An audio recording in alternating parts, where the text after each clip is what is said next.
Ready bro. అమ్మ hi అమ్మ. అమ్మ నిన్న కొన్ని అడ్వర్టైజ్మెంట్స్ వచ్చినాయి, బిగ్ బాస్ మళ్ళీ కమింగ్ సూన్ అని చెప్పడం జరిగింది. సో దాని గురించి నేనేం చెప్పాలనుకుంటున్నాను. బిగ్ బాస్ వస్తే బాగానే ఉంటుంది, కానీ దేశానికి రాష్ట్రానికి అవసరమైన వాళ్ళు తీసుకోవాలని కోరుకుంటున్నా. ఈసారి మన మన రాష్ట్రానికి కానీ మన దేశానికి కానీ ఎవరైతే అవసరమో మంచి మెసేజ్ ఇవ్వాలి. ఎందుకంటే ఇప్పుడున్న రోజులు ఇది కలికాలం, ఇది ఆ రోజులు మంచి రోజులు పోయినాయి. ఈ కలికాలానికి ధర్మం బోధించే వాళ్ళు కావాలి, మంచిని మాట్లాడే వాళ్ళు కావాలి. కుటుంబ వ్యవస్థ పాడైపోతుంది, అక్కల చెల్లెల అనుబంధం పాడైపోతుంది, అన్నల తమ్ముల అనుబంధం పాడైపోతుంది, భార్య భర్తల అనుబంధం 30 ఏళ్ళు కాపురం చేసిన వాళ్ళు కూడా అనుబంధాలు తెగిపోతున్నాయి. రాష్ట్ర వ్యాప్తంగా దేశవ్యాప్తంగా కూడా పాలకులు, మనల్ని పాలించే పాలకులు నాయకులు వస్తారు కదా, మనల్ని ఏ రకంగా పాలిస్తారు, ఏ రకంగా మనల్ని మభ్య పెడతారు, మన జీవితాలు ఏ రకంగా ఆడుకుంటారు, ప్రతి దాని గురించి బిగ్ బాస్ లో మాట్లాడాలి కదా. అట్లాంటి వాళ్ళని తీసుకోవాలని నేను కోరుకుంటున్నాను.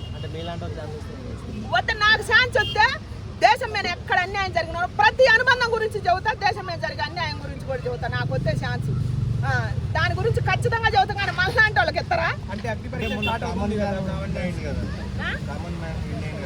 కామన్ మ్యాన్ ఇండియా అంటే దానికి అసలు దాంట్లో మొన్న మునుపు ఆడిన ఆటలో ఏమనీళ్ళు ఎక్కువ ఆడింది న్యాయంగా చెప్పాలంటే. కాకపోతే వాళ్ళ పరంగా తీసుకున్నాం.